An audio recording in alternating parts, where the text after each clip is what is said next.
Howdy, everyone. This is Sharon for another Conscious Sharon moment. And so, for this Conscious Sharon moment, we will talk about self-care build resilience. Self-care build resilience. And before I move on, remember to like and share these conscious sharing moments. Remember to comment to let me know what other topics you could talk about. Remember, these conscious sharing moments are like these life hacks, these things that make you go, these things that make you kind of reflect a little bit more, have those aha moments, these revelations, these introspections, these opportunities for you to have the self inquiry. Because when we're able to do that, and you're able to grow and do something better and different, not saying I say do something better, and to be able to move forward in your life no matter where you are. And remember, with these conscious sharing moments,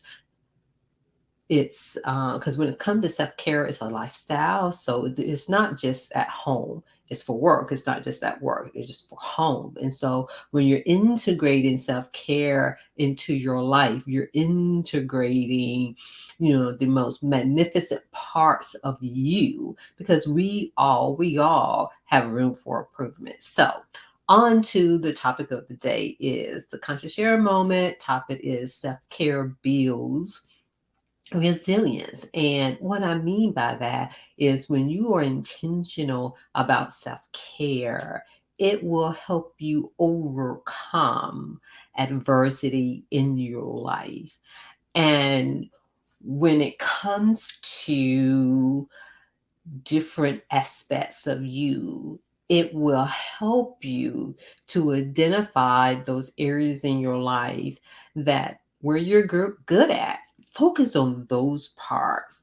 The other thing that I really want to say is, and I've talked about it before on these conscious sharing moments, it's like when it comes to yoga, and when I say yoga, I'm talking about the philosophy of yoga, the entire aspect of yoga, not just yoga on the mat. Everyone is so familiar with that in meditation, but also the philosophy of yoga. And definitely look up the 8 limbs of yoga. I'm not going to talk about it here, but I will discuss it in future episodes of my podcast, the Informed Advocate podcast. So stay tuned for that. And also make sure you're listening to that, because it gives you great tips and ways of self-care and holistic wellness of how to be well. And so the other aspect is that strength training builds um, resilience as well, because they both help with adversity. I know I've said it one time before. I can remember when I was in personal training, had a personal trainer, and we were at the gym, and it was the leg press, and it was pretty heavy for me. And even just when I went to press before I was able to lift it up, and that I am really looking at my personal trainer, and it was like, is this person mad at me? Now that's another conscious sharing moment. But my whole point is that there was part of me that felt like that I could not do it.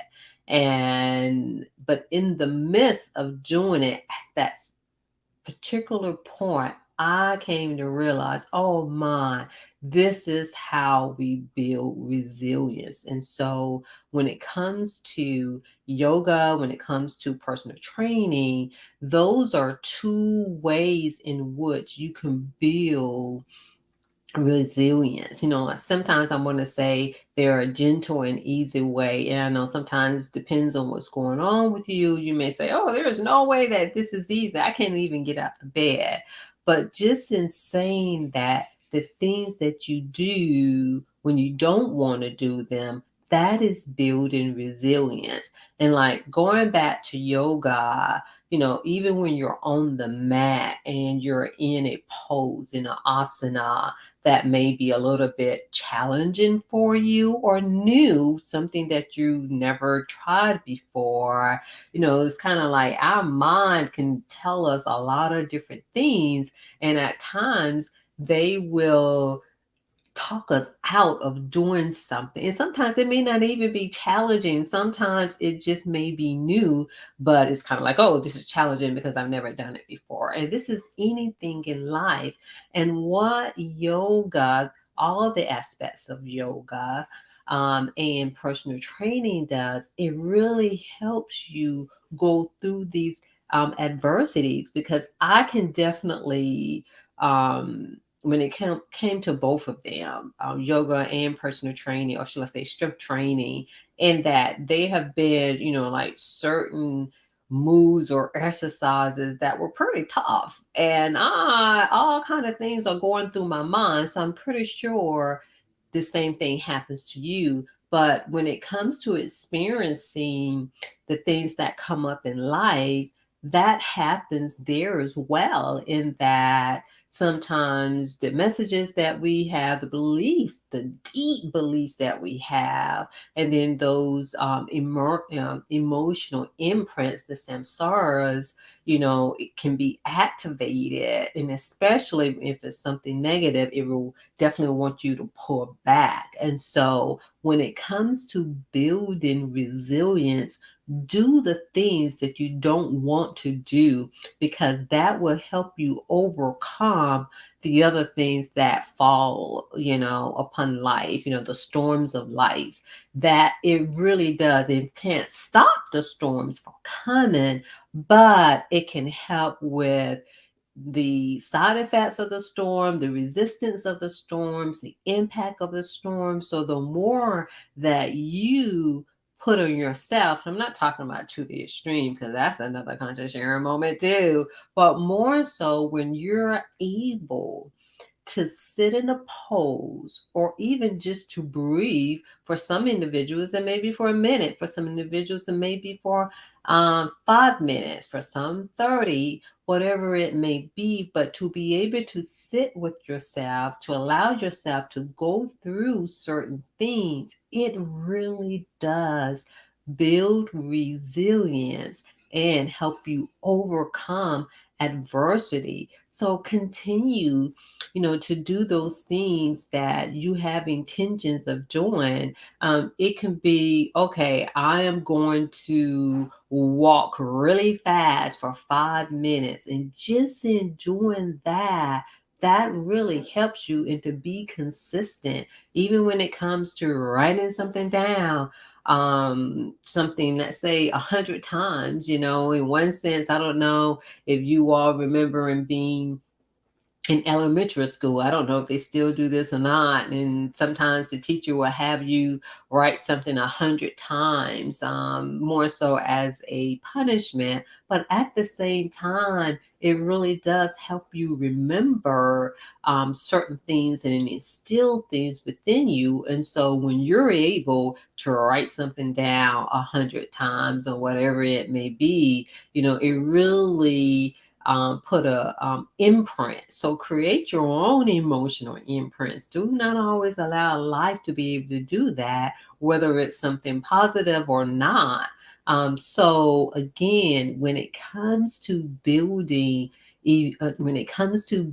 resilience, yoga and strength training, especially strength training, I would definitely, and even though I'm telling you all this, I'm saying this to myself, because sometimes I may skip a day. I'm working on my consistency when it comes to that, but I have other practices in place that helps. But the strength training really does. Not only it's good for your body, but it's good for your mind, it's good for your spirit, it's good for your soul. So again, do those things that you don't even want to do, because those are the things that help build you. Those are the things that's going to help you get through the storms of life. So be intentional about your self-care. And even though I use yoga and strength training as examples, but of course when it comes to, like the four pillars of self-care, which is self-awareness, sitting in silence, deep rest, and movement in action. Of course, when it comes to breathing, sitting in silence, those things will help too, because a lot of times people say, oh, I can't do this. But when you challenge yourself to do something again that you don't want to do, or you feel that you can't do, that helps build resilience and help you overcome adversity. When it comes to the movement and action, movement can be in dancing, movement can be in running, movement can be in martial arts.